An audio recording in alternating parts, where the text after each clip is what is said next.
Ang ibabuff mo na yan, yung ilalim. Kasi may mga excess yan eh. At saka para hindi matalim. Katulad niya, may excess nail ka, oh.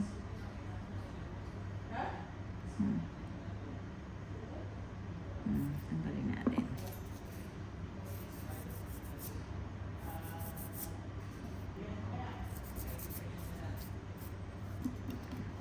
Katulad niya, nagupitan natin so hindi siya magpapantay. So, babalikan mo siya ng nail file.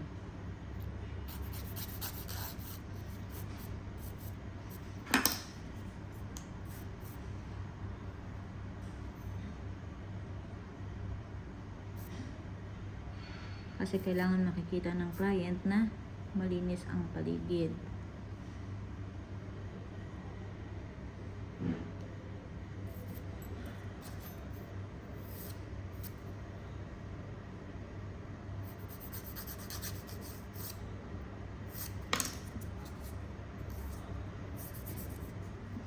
Ang pag-push ng cuticle, minsan may mga kliyente na ayaw ng metal. Kaya ang gagamitin mo ang wooden stick.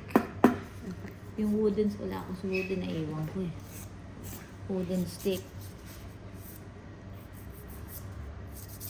Ayan.